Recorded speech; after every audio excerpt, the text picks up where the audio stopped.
students, welcome back to Science World. I hope you all are good and taking care of yourself. Students, in our last video we have discussed about the microorganisms. We have seen 5 types of microorganisms. In this video we are going to read about useful microorganisms, or they are also called friendly microorganisms. So let's start.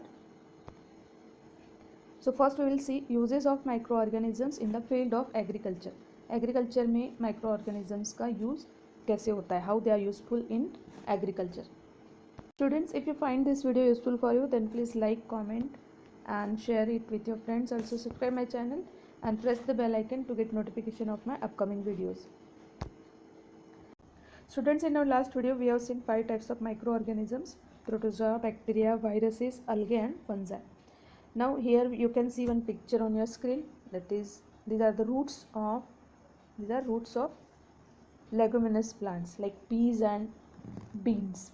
Okay, जैसे मूंगफली है, मटर है, beans होते हैं, ग्वार फली है. तो ऐसे प्लांट्स जिनके जो लेगुम्स लगते हैं, इनकी फलियाँ लगती हैं, ऐसे जो प्लांट्स होते हैं इनके रूट्स के ऊपर गांठें होती है. These are called root nodules. ये छोटी छोटी गांठें आप देख सकते हो. These are the root nodules. And in this root nodules a bacterium called rhizobium it can be seen. ये राइजोबियम बैक्टीरिया इसके अंदर रहता है, रूट नोड्यूल्स के अंदर. और ये करता क्या है? This bacteria fixes nitrogen from the atmosphere and release it in the soil in the form of some compounds of nitrogen like nitrates. So these are commonly called nitrogen fixer. इनको कहते हैं नाइट्रोजन फिक्सिंग बैक्टीरिया और nitrogen fixers. Okay, so it is found in the soil also and it is found in the root nodules also. So here you can see these are the bacteria.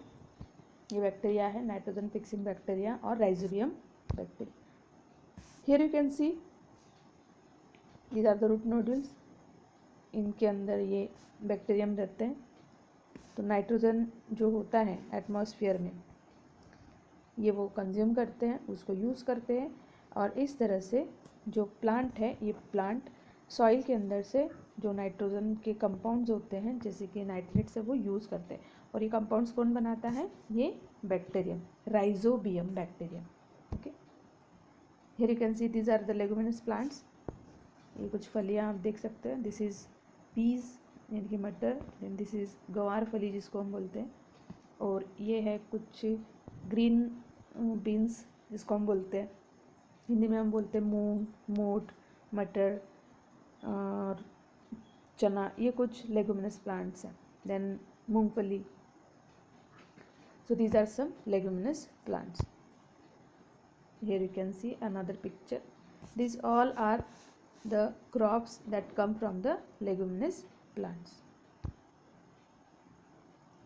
Then another example of this nitrogen fixing organism, it is blue green algae.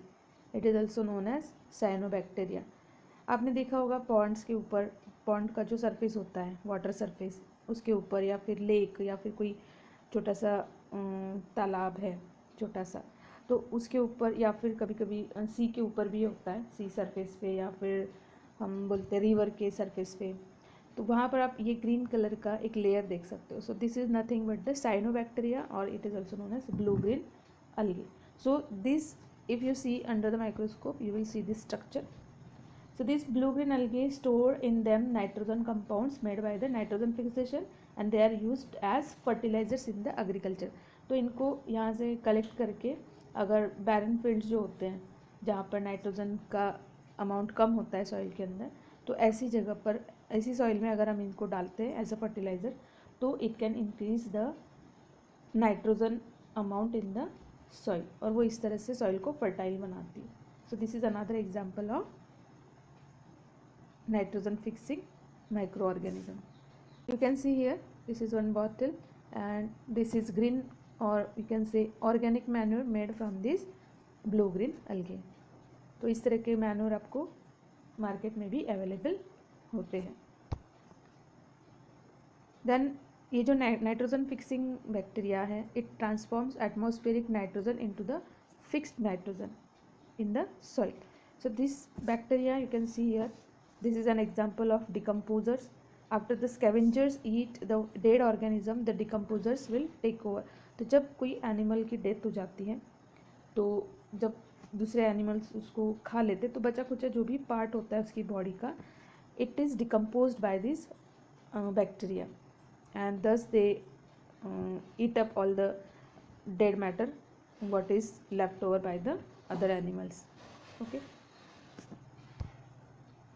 then second use of these microorganisms, useful microorganisms, it is commercial uses of microorganisms. तो commercial purpose के लिए हम इनको use करते हैं. देखते हैं examples इसके. So first one is the lactobacillus bacteria. Here you can see this bacteria is lactobacillus bacteria found in milk. Milk के अंदर होता है. तो lactobacillus bacteria help in making curd. Milk से जो दही बनता है, कर्ड बनता है, उसको बनाने में ये बैक्टीरिया जो वो हेल्प करते हैं. Because this bacteria are present in the milk and when curd is added to warm milk, अगर हम इस वार्म मिल्क में थोड़ा सा कर्ड डाल दें तो इसके अंदर जो बैक्टीरियाज होते हैं वो मल्टीप्लाई होते हैं. They grow and multiply and convert this milk into the curd, और इस तरह से हमें कर्ड मिलता है. अब ये होता कैसे, how this happens, let us see. We know that milk contain a sugar called lactose. Milk के अंदर लैक्टोज नाम की शुगर होती है. ओके, एंड ये जो बैक्टीरिया है lactobacillus bacterium, it converts this lactose sugar into lactic acid. ये लैक्टिक एसिड में कन्वर्ट हो जाती है. ओके, अब ये lactic acid then converts this milk into the curd, और लैक्टिक एसिड जो है इस मिल्क को कन्वर्ट करता है कर्ड में. So we can say that micro organisms utilize in making curd from milk is a bacterium और बैक्टीरिया. इसके अलावा जब हम इस कर्ड को इडली बनाने के लिए या फिर भटूरा बनाने के लिए यूज़ करते हैं तो उस बैटर में हम थोड़ा सा दही डालते हैं, यानी कर्ड डालते हैं. तो इसकी वजह से जो इडली है, वो भटूरा जो है वो सॉफ्ट और स्पंजी बनता है ना. अगर आपने कभी आपकी मम्मा को देखा होगा ये बनाते हुए तो आपको पता होगा. तो ये जो बैक्टीरियाज है they are also involve in the making of this चीज़ भी बनता है. देन पिकल्स होते हैं अलग अलग तरह के, उसको प्रिजर्व करने में भी ये जो बैक्टीरियाज है वो यूज़ होते हैं. Then here you can see yeast. In our last video we have already read about it. So yeast is a type of fungus and it is used in baking and brewery industries for making bread, alcohol and wine. So yeast, what it does, it breaks down glucose that is present in the food. वो food में जो glucose present होता है, sugar present होता है, उसको break down करता है और उससे इथाइल अल्कोहल और कार्बन डाइऑक्साइड मिलता है. क्या मिलता है, अल्कोहल एंड कार्बन डाइऑक्साइड जो है वो रिलीज़ करता है. तो ये दो प्रोडक्ट्स हमें इससे मिलते हैं. And this process is also known as fermentation. तो जब आपके घर में ढोकला, इडली या डोसा बनता है तो उस टाइम ये बैटर जो है उसको फर्मेंटेशन के लिए रखा जाता है.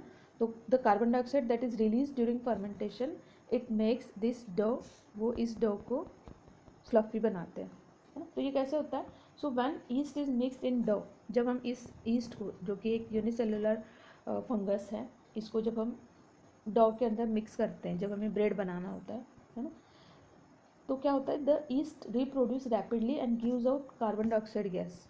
वो कार्बन डाइऑक्साइड को रिलीज करता है ना, in respiration, during respiration. And we know that there is anaerobic respiration. So this bubbles of carbon dioxide gas fill the dough. ये जो कार्बन डाइऑक्साइड जो गैस है वो इस डो को फील कर देती है और उसको फुला देती है. इसका वॉल्यूम जो है वो इंक्रीज हो जाता है.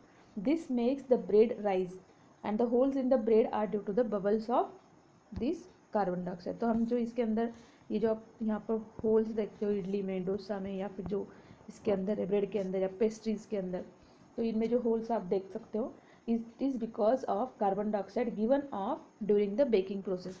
तो जो बेकिंग का प्रोसेस होता है उसमें क्या होता है कि जो कार्बन डाइऑक्साइड गैस है वो इससे निकल जाता है, इस डो में से निकल जाता है, और उसके जो स्पेसेस होते हैं वो खाली बबल की तरह हमें दिखते हैं.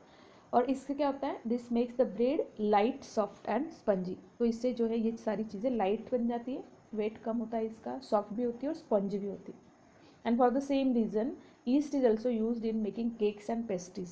तो केक्स और पेस्ट्रीज बनाने के लिए भी ईस्ट जो है वो यूज़ किया जाता है. So other than baking industry, these microorganisms, or we can say yeast, they are also used in the production of acetic acid and alcohol. So yeast is a microorganism, we know that, and it is used for large scale production of alcohol. Alcohol का large scale production करने के लिए भी जो है east का use होता है. अब ये जो ईस्ट है ये किसके ऊपर फीड करता है? We know that it breaks down sugar. Okay, तो ये जो शुगर होती है इन अल्कोहल को बनाने के लिए वो कहाँ से आती है? तो this sugar we get from this grains like barley, maize, rice, wheat and different types of grains because they contain starch. इनके अंदर starch होता है जो convert होता है sugar में. Okay, and this process again conversion of sugar into alcohol by the action of yeast is called fermentation.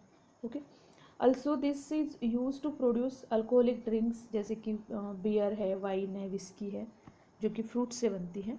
आप देख सकते हैं यहाँ पर इसको बनाने के लिए भी ईस्ट जो है वो यूज़ किया जाता है. अब इसके लिए क्या होता है कि फर्मेंटेशन के लिए इन वाइन्स को यानी कि इनका जो जूस निकलता है फ्रूट्स का उनको बड़े बड़े जो कंटेनर्स होते हैं उनके अंदर इनको बहुत दिनों तक रखा जाता है और इससे फिर फर्मेंटेशन होता है और फर्मेंटेशन से वो अल्कोहल में कन्वर्ट होता है. ये बड़ा सा एक कंटेनर आप देख सकते हैं यहाँ पर. जो कमर्शियल यूज़ है उसमें जो प्रोडक्शन ऑफ अल्कोहल होता है लार्ज स्केल पे उसके लिए भी ये यूज़ किया जाता है. Here you can see the packaging and filling of the bottles of these wines and beer and whiskey. These are some alcoholic drinks. Then bacteria can turn alcohol into acetic acid और vinegar. तो विनेगर्स बनाने के लिए भी bacterias कुछ use किए जाते हैं. हमें पता है कि जो एसिटिक एसिड होता है उसका जो डाइल्यूट सॉल्यूशन होता है it is known as vinegar, है ना, उसको हम विनेगर कहते हैं. तो ये विनेगर बनाने के लिए जो एसिटिक एसिड जब बनाते हैं लार्ज स्केल पे तो पहले जो अल्कोहल है उसको बनाया जाता है using yeast and then acetobacter जो बैक्टीरिया होता है बैक्टीरिया ये जो बैक्टीरिया है इसको यूज़ किया जाता है. It is added to the alcohol and then air is bubbled through it. In the presence of oxygen, Acetobacter bacteria convert alcohol into acetic acid. तो इस तरह से एसिटोबैक्टर जो है वो इस अल्कोहल को एसिटिक एसिड में कन्वर्ट करता है यानी विनेगर. तो इस तरह से विनेगर जो है वो बनता है. Then this vinegar we used for preserving pickles and some other food products.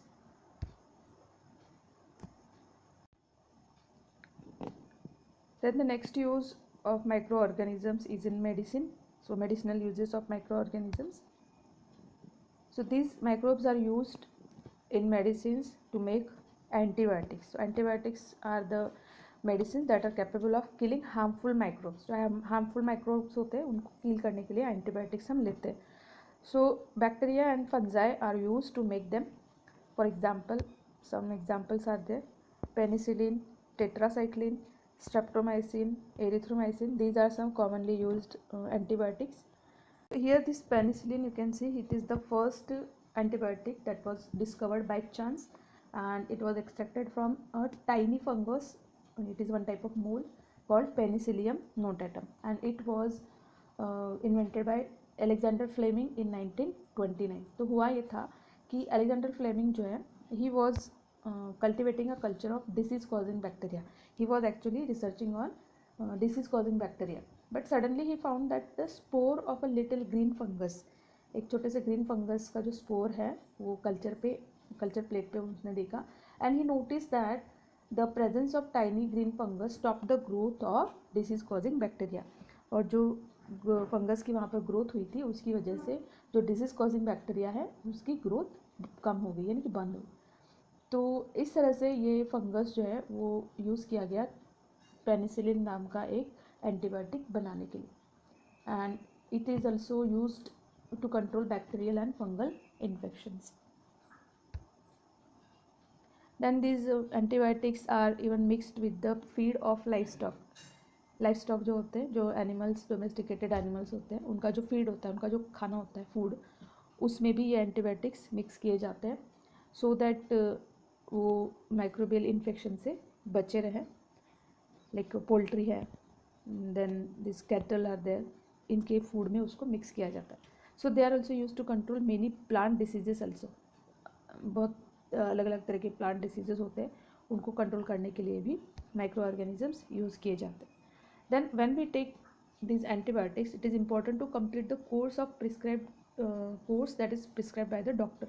Doctor जो हमें प्रिस्क्रिप्शन लिख के देते हैं, पूरा जो देते हैं कोर्स इसका एंटीबायोटिक्स का, वो हमें कंप्लीट करना चाहिए। And this is because bacteria can develop resistance against antibiotics. अगर हम इसको बीच में ही छोड़ देते हैं या कंप्लीट नहीं करते या फिर टाइम टू टाइम नहीं लेते हैं, तो ये जो बैक्टीरिया है वो अपनी बॉडी के अंदर रेजिस्टेंस बना लेता है इन एंटीबायोटिक्स का। तो फिर बाद में जब हम ये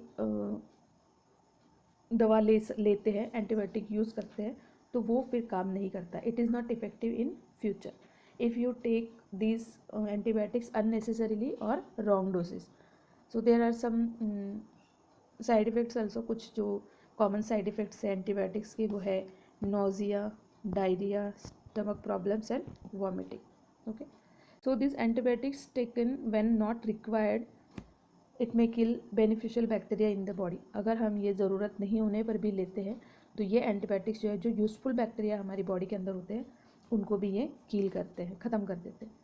One more thing about antibiotics, these antibiotics are not effective against the disease that is caused by viruses. Viruses की जो यानी कि वायरल जो इन्फेक्शन होते हैं उनमें ये एंटीबायोटिक्स काम नहीं आती है। The next is vaccine. This is also a very common word today. You all know about these vaccines because of this coronavirus. Okay, so microorganisms are also used to make vaccines which protect human beings and animals from diseases. Different types of diseases are there, and these vaccines protect us from these diseases. So for example, typhoid, tuberculosis, hepatitis, measles, polio, smallpox, these all are diseases and we have vaccines for them. So what is a vaccine and how it is discovered? So he is Edward Jenner and he discovered vaccine for smallpox in 1798 में इन्होंने जो है small pox के लिए vaccine discover किया था। और उसके बाद से एक वर्ल्ड वाइड कैंपेन चला था पूरे वर्ल्ड में, जिसकी वजह से जो स्मॉल पॉक्स है वो उसका पूरा जो इरेडिकेशन हो गया है बहुत सारे वर्ल्ड के पार्ट्स में से, and it is because of Edward genres vaccine. So how this vaccines work? So vaccine होता क्या है? Vaccine is a suspension of dead और वीक माइक्रोब्स। ये एक ऐसा सस्पेंशन होता है या फिर हम कह सकते हैं कि एक सॉल्यूशन होता है जिसके अंदर डेड या फिर वीक सेल्स होते हैं माइक्रोब्स के, एंड इनको बॉडी के अंदर इंट्रोड्यूस किया जाता है। तो दीज आर द वीक और dead cells that are introduced in the body. Germs होते हैं लाइक डिफरेंट,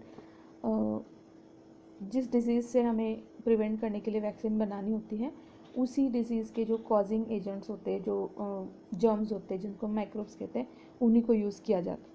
तो जब ये हमारी बॉडी के अंदर इंट्रोड्यूस किए जाते हैं तो ये हमारी बॉडी को स्टिमुलेट करते हैं। हमारी इम्यून जो सिस्टम होती है, इम्यून सिस्टम को ये स्टिमुलेट करते हैं, यानी कि उसको एक्टिव करते हैं। क्यों एक्टिव करते हैं? टू प्रोड्यूस सम एंटीबॉडीज़, और इस तरह से ये एंटीबॉडीज़ हमारी बॉडी के अंदर बनती है। अब ये जो एंटीबॉडीज़ है ये जो है इन डिसीज़ से फाइट करने के लिए बनती है। तो एंटीबॉडीज़ जो है वो स्पेशल प्रोटीन्स होती हैं, they fight against the diseases. तो ये जो एंटीबॉडीज़ है इन जर्म्स की, वो कब काम आती है? जब फ्यूचर में कभी इस डिसीज़ के जो जर्म्स है हमारी बॉडी पे अटैक करते हैं, माइक्रोब्स हमारी बॉडी में एंटर करते हैं, तो उसको डिफेंड करने के लिए, उससे हमारी बॉडी को बचाने के लिए ये एंटीबॉडीज़ काम आती है। And therefore this vaccine provide immunity to our body against the diseases. तो इस तरह से वैक्सीन जो वो काम करते हैं। And the process of introducing a vaccine in an organism's body for protection against the disease is called vaccination. So 24 October जो है it is celebrated as World Polio Day. This is the vaccine of polio. इसका oral suspension भी दिया जाता है, और India में ही नहीं वर्ल्ड के जो बड़े बड़े सेलिब्रिटीज़ हैं, लीडर्स हैं, वो इसको प्रमोट करते हैं वैक्सीनेशन को। तो आपने देखा होगा अमिताभ बच्चन जी को पोलियो वैक्सीन का प्रचार करते हुए, है ना, उसकी पब्लिसिटी यानी कि एडवर्टीजमेंट करते हुए आपने इनको देखा होगा। Then now days we can see this type of vaccine, that is COVID-19. This is coronavirus vaccine. Then this Sputnik V, then this Pfizer, Moderna, Covaxin, ये सारी वैक्सीन है जो कि हम अभी इंडिया में और पूरे वर्ल्ड में इसकी वैक्सीनेशन हो रहा है to protect our cells from corona virus. Okay. Then insulin जो एक हार्मोन है, इट कंट्रोल्स ब्लड शुगर. हमारी बॉडी में ये ब्लड शुगर को कंट्रोल करता है और इसकी कमी से जो है शुगर लेवल बढ़ जाता है ब्लड के अंदर, जिसको हम कहते हैं डायबिटीज़. तो ये जो इंसुलिन है it is also obtain from bacteria. दूसरा एक एग्जाम्पल है some types of bacteria and yeast, they are used in synthesis of vitamin B complex. इसके टैबलेट्स आपको डॉक्टर लिख के देते हैं, प्रिस्क्राइब करते हैं जब आपको वीकनेस होती है, जब आप कोई बीमारी से सफ़र कर रहे होते हो. तो these are some vitamin B complex capsules और टैबलेट्स, और सिरप भी आता है इसका. एंड उसके लिए बनाने के लिए भी कुछ बैक्टीरिया और ईस्ट जो है वो यूज़ किया जाता है. Then number 4, role of micro organisms in cleaning the environment. अब जो क्लीनिंग होता है एनवायरनमेंट का, हमें पता है कि बहुत सारा ऐसा मैटर होता है, डेड ऑर्गेनिक मैटर, जैसे कि डेड एनिमल्स होते हैं, उनके डिफरेंट पार्ट्स होते हैं, डेड प्लांट के पार्ट्स होते हैं लाइक ट्विग्स होते हैं, लीव्स, स्टेम पार्ट्स. तो ये सारे जो डेड ऑर्गेनिक पार्ट्स होते हैं they are decomposed by this micro organisms. Okay. तो एक तरह से ये क्लीनिंग का काम भी करते हैं एनवायरनमेंट में. एक प्रोसेस होता है बायो रीमेडिएशन. इसमें होता ये है कि जो माइक्रो ऑर्गेनिजम्स है these are use to reduce the pollution. और वो कैसे होता है?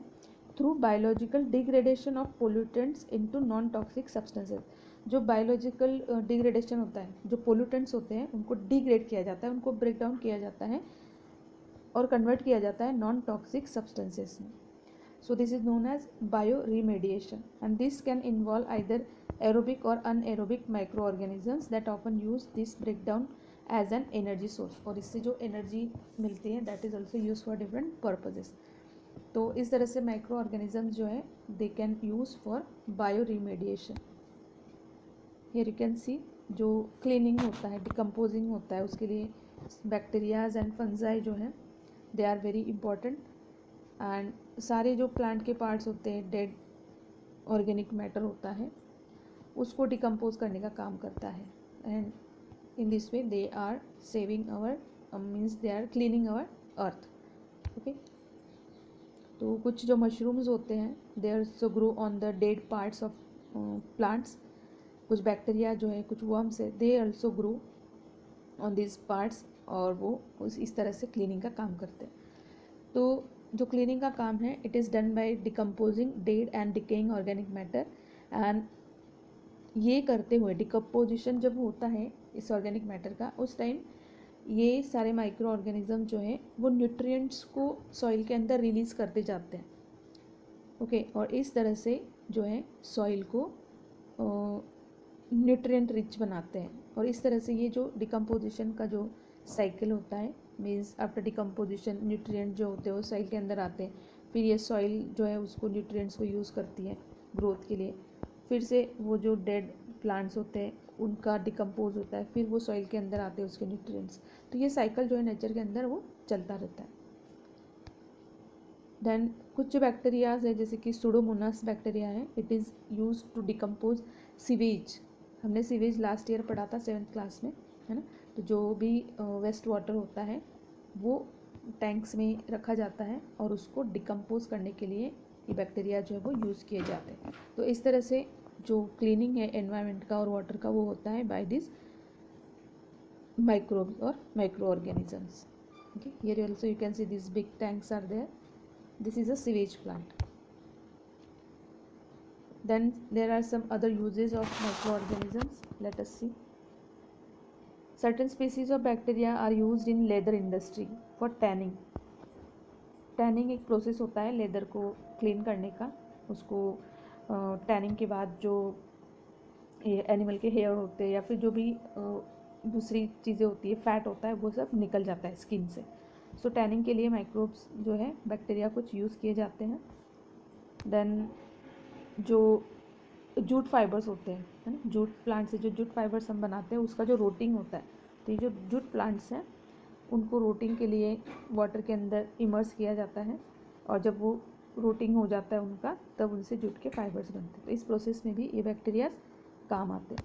Then curing of tea leaves जो है उनका जो एक स्पेसिफिक उनका फ्लेवर होता है, या फिर जिसको हम टेस्ट बोलते हैं, है ना, वो आता है। एक बैक्टीरियाज है कुछ स्पेशल, जिसको हम कह सकते हैं स्पेसिफिक बैक्टीरियाज है, तो उनका एक्शन इनके ऊपर होता है, जिसकी वजह से उनको ये टी लीव्स को वो स्पेसिफिक टेस्ट जो वो मिलता है।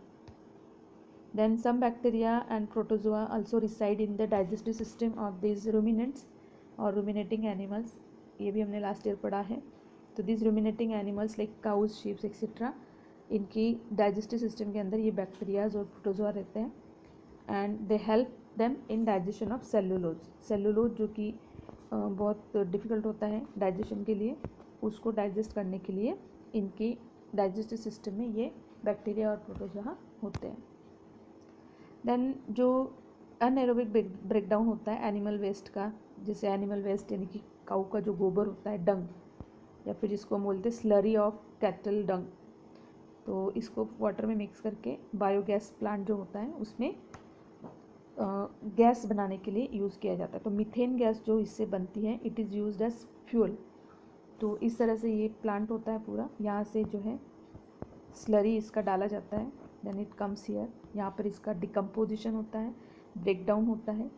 इस ब्रेकडाउन में जो गैस बनती है मीथेन गैस, वो ऊपर की तरफ कलेक्ट हो जाती है और उसको पाइप के थ्रू बाहर निकाला जाता है, और जो बचा हुआ जो स्लज होता है, it is used for making manure बनाने के लिए इसको यूज़ किया जाता है। तो again you can C one picture here. So this is biogas plant, anaerobic degradation process, और इसमें जो ऑर्गेनिक वेस्ट होता है, जो मैंने अभी आपको बताया, सारा जो वेस्ट प्रोडक्ट होता है एनिमल्स का, तो इसका जो स्लरी निकलता है, यानी कि जो स्लज निकलता है, वो एज अ फर्टिलाइजर्स प्लांट में यूज़ किया जाता है। और जो मीथेन गैस इससे बनती है, जिसको हम बायोगैस कहते हैं, it is use for cooking and heating, as a fuel for engines and as electricity. तो इस तरह से हम इस मीथेन गैस को भी यूज़ करते हैं। So here we have finished this topic, useful bacteria. In our next video we are going to discuss about the harmful bacteria. So be with me, keep watching videos. Thank you for watching. We will meet again in our next video. Till then, take care. Bye bye.